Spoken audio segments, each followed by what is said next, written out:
Boa tarde, meus irmãos. Que a bondade do Pai esteja sendo com cada um nessa tarde. Quero agradecer a atenção dos irmãos e convidá-los para o estudo da palavra nessa tarde. Eu queria, com aquela liberdade que a gente tem, fazer um pedido de perdão. Eu esqueci que eu iria gravar a live hoje e por causa disso eu acabei vindo de camiseta. Eu preferi estar melhor apresentável. Aí, porque nós queremos manter assim aquele padrão de formalidade, eu queria pedir perdão para vocês por estar mais à vontade hoje. Semana que vem estaremos mais formal. Mas, meus irmãos, o importante mesmo é o estudo da palavra. Eu quero convidá-los, então, ao Salmo 126, para aprendermos da palavra de Deus. Salmo 126. Então, o tema do nosso estudo hoje é Aprendendo do Salmo 126. Diz assim o Salmo: Quando o Senhor restaurou a nossa sorte, ou quando o Senhor trouxe do cativeiro os que voltaram a Sião, ficamos como quem sonha. Então a nossa boca se encheu de riso e a nossa língua de alegria. Então se dizia entre as nações: grandes coisas fez o Senhor a estes. Grandes coisas fez o Senhor por nós e por isso estamos alegres. Faze-nos regressar outra vez do cativeiro, Senhor, como as correntes do sul. Os que semeiam em lágrimas cegarão com alegria. Aquele que leva a preciosa semente andando e chorando, voltará sem dúvida com alegria, trazendo consigo os seus molhos. Eis aqui o Salmo 126. Meus irmãos, o que nós podemos aprender? Este salmo é um salmo do pós-exílio. O que acontece? O povo de Israel, infelizmente, teve uma divisão depois que Salomão morreu. Nessa divisão, ficou o reino do norte, Israel, com 10 tribos. E ficou o reino do sul, Judá, com 2 tribos, que era Judá e Benjamim. O reino do norte sempre foi apóstata. Aí o reino do norte foi levado em cativeiro e nunca mais retornou. O reino do sul, que era Judá, perseverou um pouco mais. Ele tinha seus altos e seus baixos diante do Senhor. Mas chegou um momento de apostasia tal que a mão de Deus pesou e Judá foi levado em cativeiro para a Babilônia. Judá ficou 70 anos em cativeiro na Babilônia. Este salmo está falando do retorno de Judá para a terra deles. Por isso que é o salmo do pós-exílio. Depois de Judá ter sido levado cativo para a Babilônia, ter ficado 70 anos naquele cativeiro, chegou o momento do retorno deles. E eles dizem assim no versículo 1: Quando o Senhor restaurou a nossa sorte. Quando o Senhor nos trouxe de volta do cativeiro, ficamos como quem sonha. Meus irmãos, olha, nós precisamos entender um pouco o que está no coração do autor. Nós precisamos entender um pouco o que está no coração do povo de Deus ao lidar com essa realidade.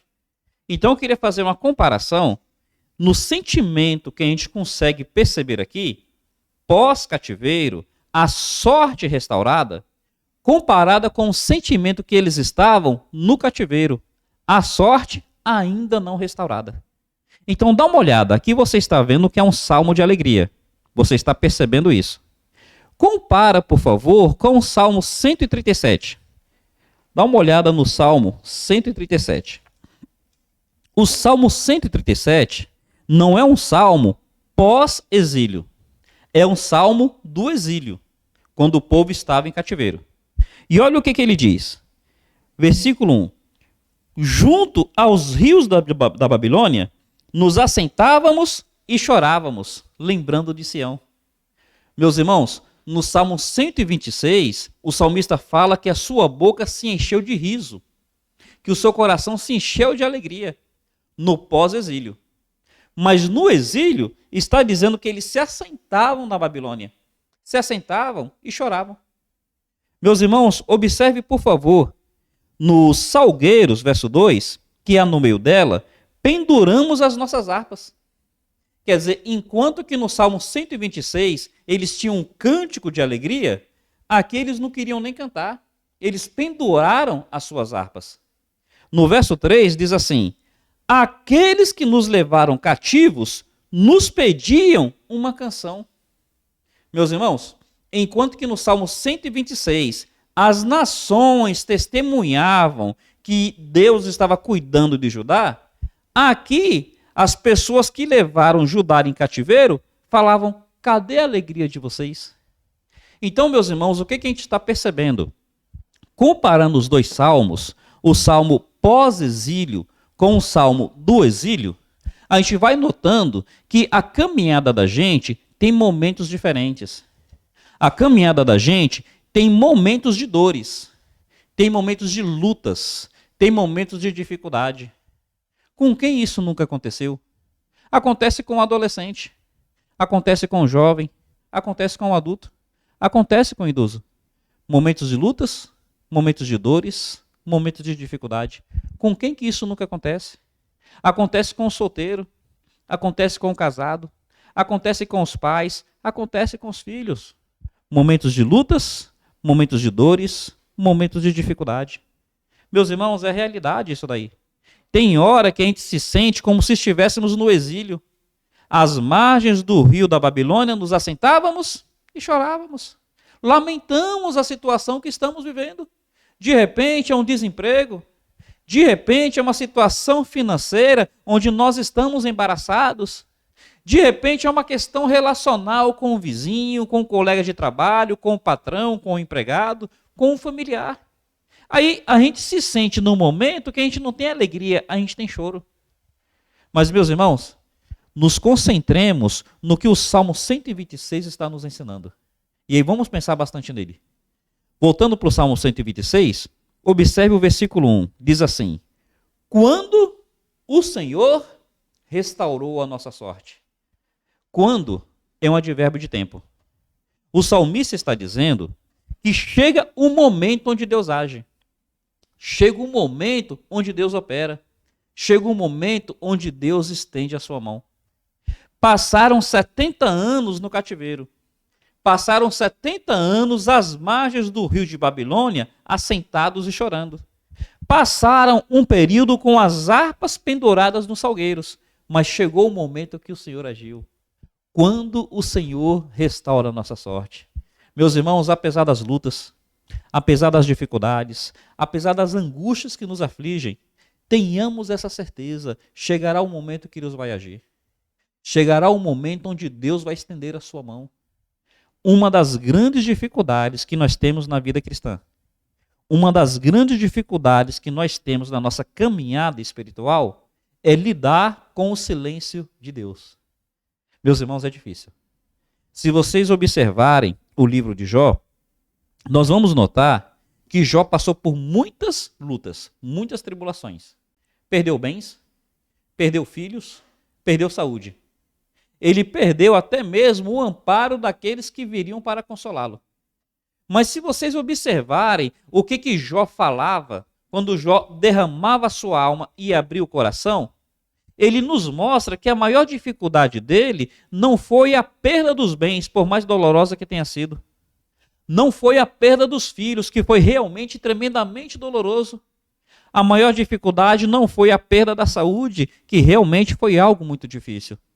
A maior dificuldade para Jó era lidar com o silêncio de Deus. Meus irmãos, na nossa caminhada, uma das grandes, ou talvez a maior dificuldade, é lidar com o silêncio de Deus. Senhor, onde tu estás? Senhor, por que não me respondes? Se lembra os discípulos quando estavam na tempestade? Remando, remando, sem sair do lugar? Eles olham para Jesus e Jesus está dormindo? Aí eles vão até Jesus chateados. Eles vão até Jesus até dando uma bronca no Senhor, dizendo assim: Senhor, não se te dá que pereçamos? Olha, por mais errado que aqueles discípulos tenham agido, e agiram errado, quem somos nós para querer repreender o nosso Senhor? Por mais errado que eles tenham agido e agiram errado, eles estão mostrando a mesma coisa que Jó nos mostra. Meus irmãos, uma das coisas mais difíceis na nossa caminhada é lidar com o silêncio de Deus. É lidar com a falta de resposta quando nós achamos que é o momento que a gente mais precisa de resposta. A pessoa solteira tem a sua carência emocional. Ela quer encontrar alguém que seja do coração de Deus para ser bênção na vida dela e para ela ser bênção na vida dessa pessoa. E de repente Deus não envia a pessoa. Meus irmãos, para o solteiro lidar com o silêncio de Deus é tão difícil.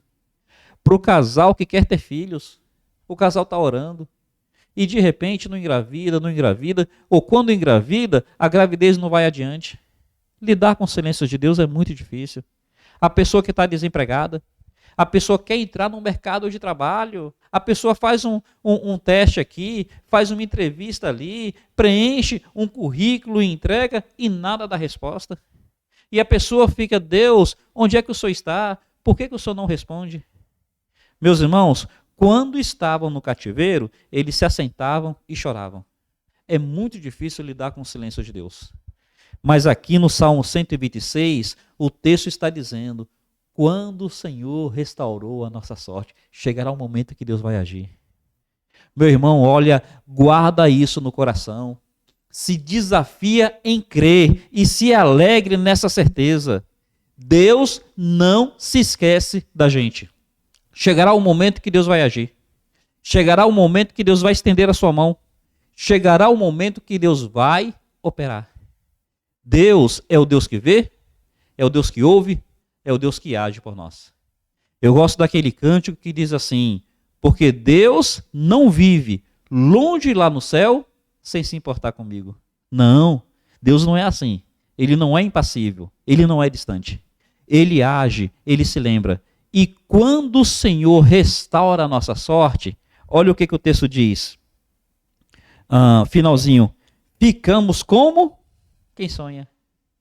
Meus irmãos, por mais que o tempo de espera tenha sido angustiante, por mais que o tempo de espera tenha sido um tempo difícil, por mais que o tempo de espera tenha sido um tempo doloroso, quando o Senhor restaura a nossa sorte, vale a pena.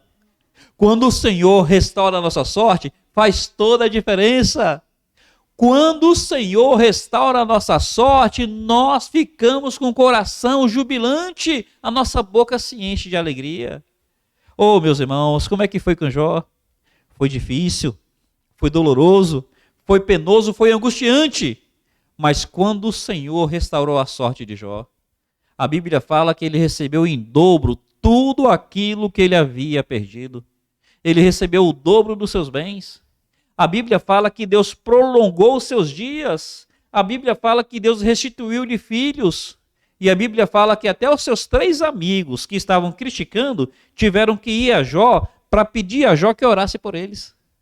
Quando o Senhor restaura a nossa sorte, ora, meus irmãos, faz toda a diferença, vale a pena.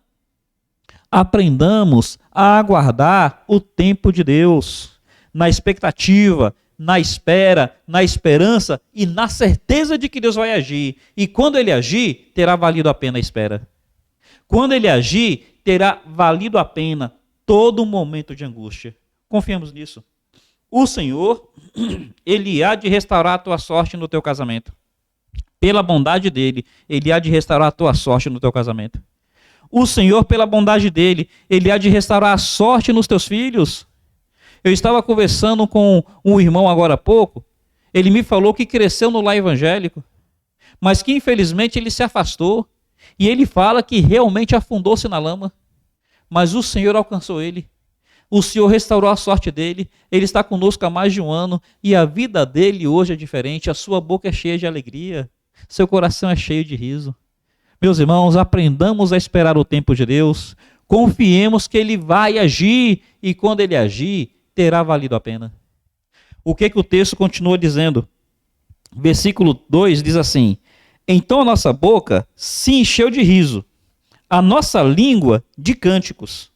Então se dizia entre as nações, grandes coisas fez o Senhor por eles. Meus irmãos, o agir de Deus na nossa vida nos enche de uma alegria tal que é impossível nós não manifestarmos publicamente. O agir de Deus na nossa vida, quando o Senhor restaura a nossa sorte, nós ficamos contagiantes com o agir de Deus. Nós ficamos empolgados. As pessoas à nossa volta veem cânticos nas nossas atitudes, veem cânticos do nosso semblante. Observe, quando estavam à margem dos rios de Babilônia, eles penduraram a harpa. Quando estavam à margem dos rios de Babilônia, as pessoas pediam para eles cantar e eles não conseguiam. No exílio, não dá. Mas quando o Senhor restaura a nossa sorte, é espontâneo. É natural, a boca está cheia de riso. É natural ter um cântico para nós expressarmos de uma maneira bem espontânea.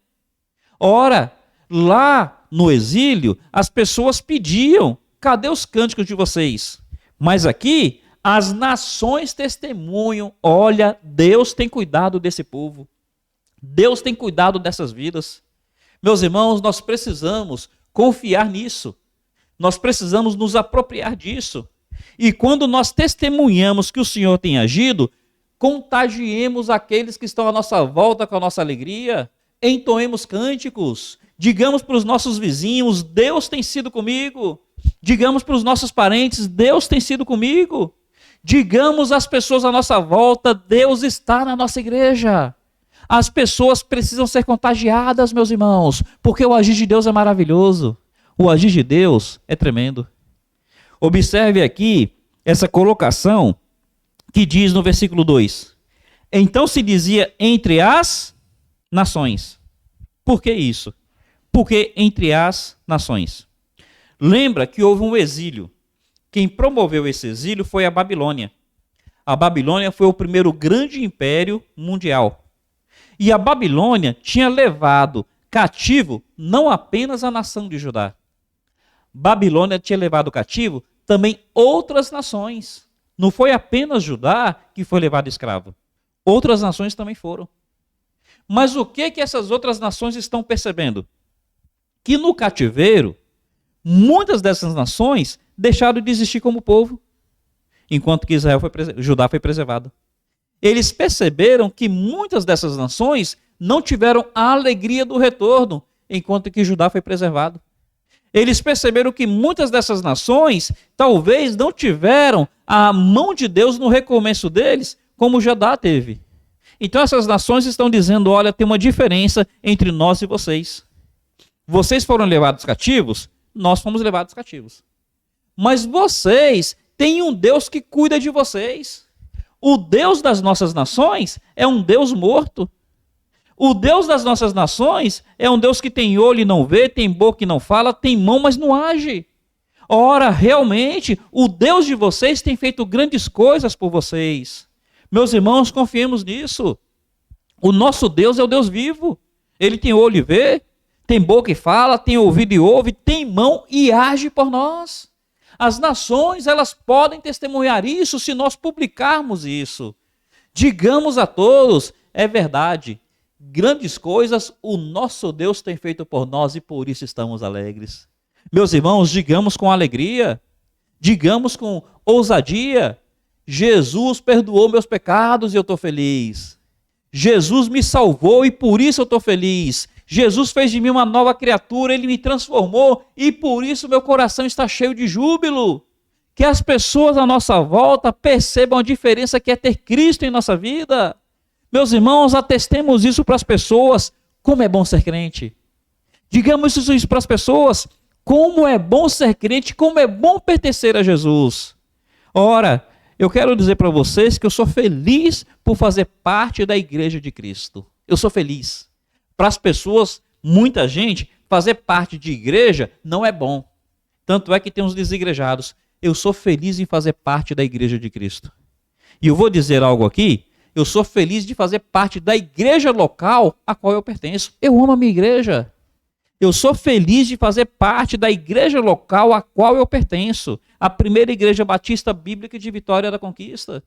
Ela não é melhor que igreja nenhuma, mas ela se esforça para ser a melhor igreja que pode. Então não é comparando com outras igrejas, é ela se esforçando para ser a melhor igreja que pode diante do Senhor, e eu sou feliz de participar dela. Meus irmãos, tenhamos alegria em dizer isso, em testemunhar isso, porque se nós tivermos alegria, as pessoas à nossa volta dirão, com efeito, grandes coisas Deus tem feito por eles. Contagiemos as pessoas com isso, sejamos empolgados.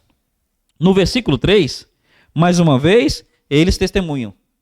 Grandes coisas fez o Senhor por nós por isso estamos alegres. Meus irmãos, nós temos que contar as bênçãos. Tem um cântico que diz assim: conta as bênçãos, conta quantas são. Hás de ver surpreso o que Deus já fez. Você há de ver surpreso grandes coisas que o Senhor já fez. Mas no versículo 4, o salmista, ele diante daquilo que tem experimentado diante de Deus, ele faz uma oração. Diante daquilo que o Senhor já fez, a partir do momento que o Senhor começou a restaurar a nossa sorte, aí o salmista, ele diz no verso 4, faze-nos regressar outra vez do cativeiro, Senhor, como as correntes do sul. Meus irmãos, existem dois tipos de insatisfação. Uma insatisfação que é a natural, é a pecaminosa. É a que nunca está satisfeito com nada. Então tem aquele marido que nunca está satisfeito com a esposa. Tem aquela mulher que nunca está satisfeita com o marido. Os pais que nunca estão satisfeitos com os filhos que nunca estão satisfeitos com os pais. O crente que nunca está satisfeito com a igreja que nunca está satisfeita com o crente. É uma insatisfação pecaminosa. Isso daí a gente tem que realmente trabalhar no nosso coração.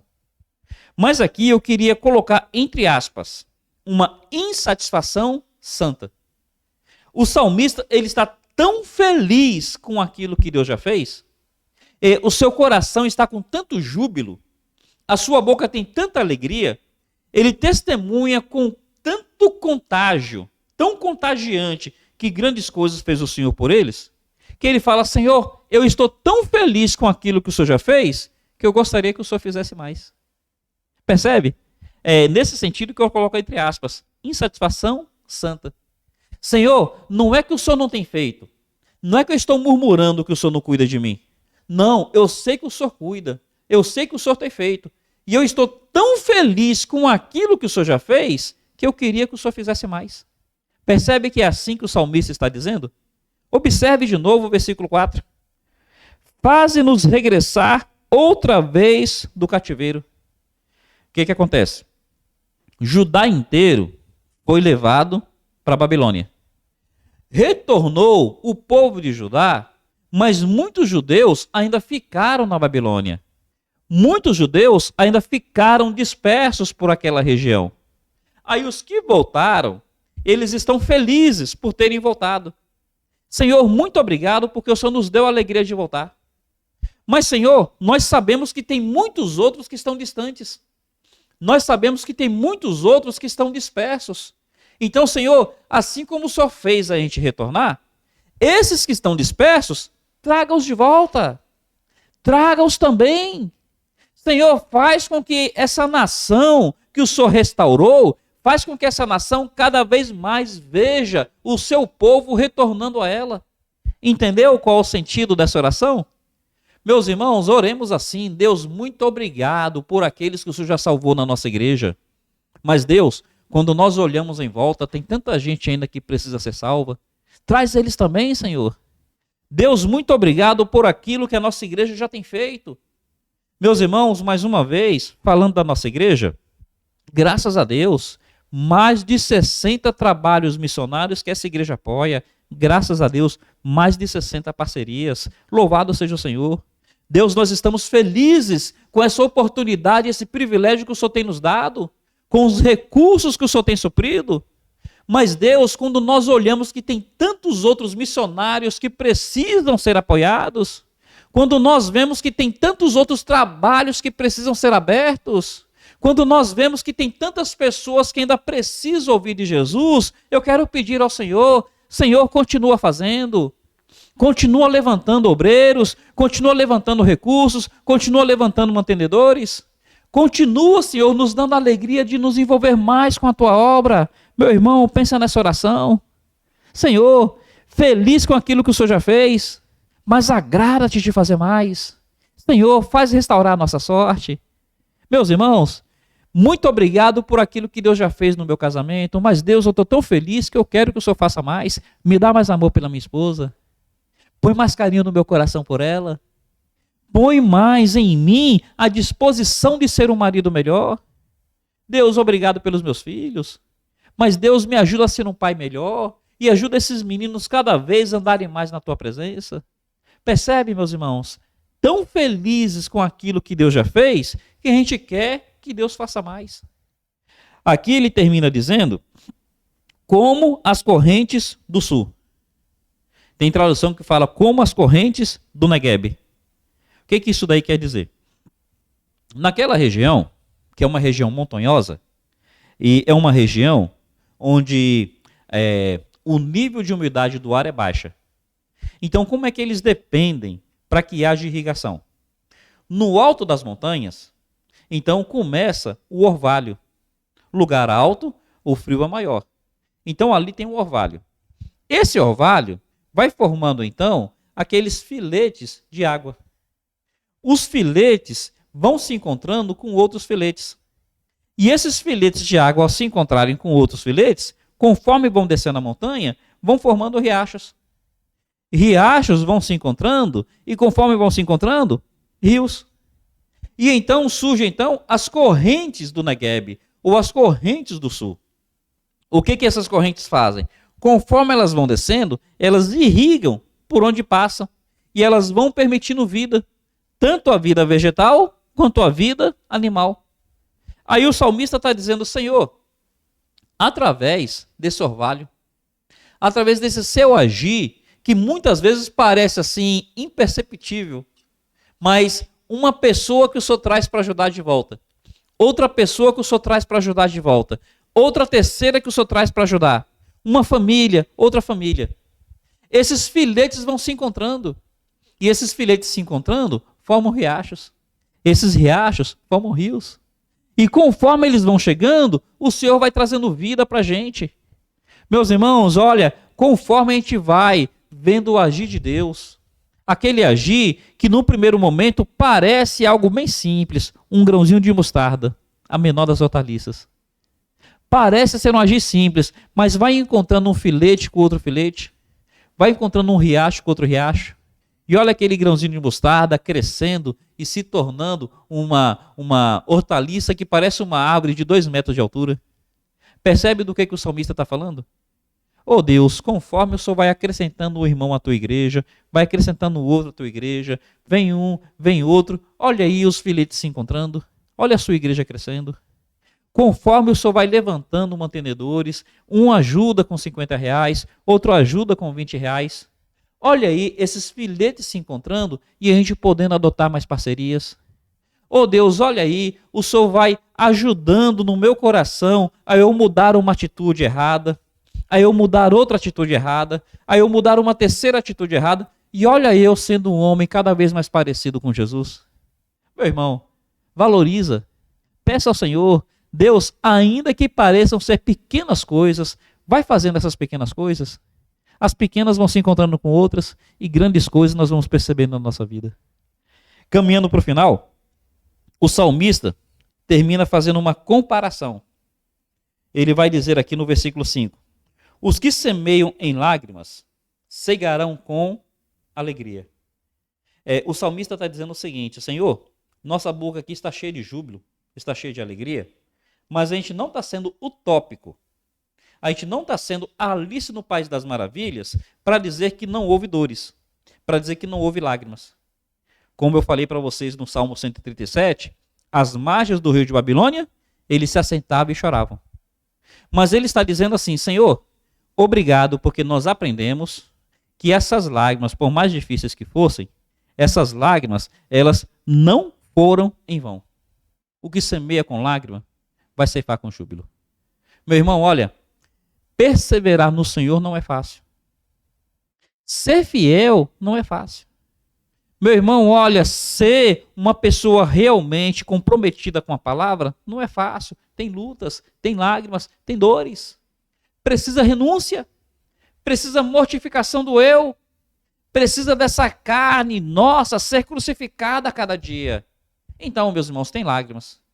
Mas olha, aqueles que estão dispostos a pagar o preço da lágrima, aqueles que estão dispostos a semearem com essas lágrimas, eles ceifarão com alegria. Deus vai honrar as nossas lágrimas, Deus vai honrar o nosso esforço. Falar de Cristo para as pessoas realmente traz sobre nós um desafio, uma responsabilidade, e às vezes as pessoas vão nos tratar mal. Mas, meu irmão, confia que Deus vai produzir fruto com alegria. Versículo 6. Aquele que leva a preciosa semente andando e chorando, aquele que leva o povo para retornar ao cativeiro, teve aqueles que precisaram passar lá em Judá, naquelas aldeias, naquelas regiões que estavam os judeus, para desafiá-los. Olha, vamos voltar para a nossa terra. Deus está restaurando a nossa sorte. Saiam de onde vocês estão há 70 anos. Vocês fincaram raízes aqui.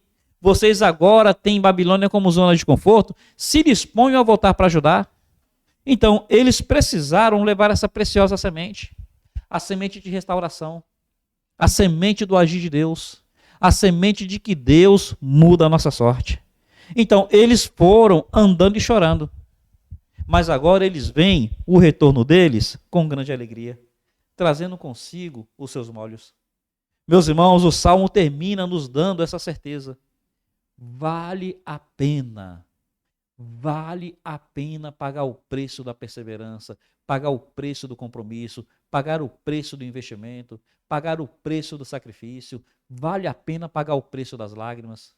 Porque, meus irmãos, os que semeiam com lágrimas, ceifarão com júbilos. Meu irmão, creia nisso. Deus há de honrar o seu compromisso, Deus há de mudar a sua sorte. Que a sua boca esteja cheia de alegria, que o seu coração esteja cheio de júbilo, que haja cântico no seu viver e que as pessoas à sua volta sejam contagiadas por você. Essa é a palavra que eu queria trazer hoje. Espero ter sido voz de Deus no seu coração e ter te abençoado de alguma forma. Jesus Cristo seja conosco. Deus os abençoe. Um carinhoso abraço. Termino tão somente dizendo que domingo agora nós teremos o nosso culto pela manhã.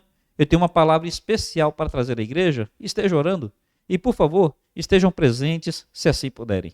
Um carinhoso abraço. Deus os abençoe.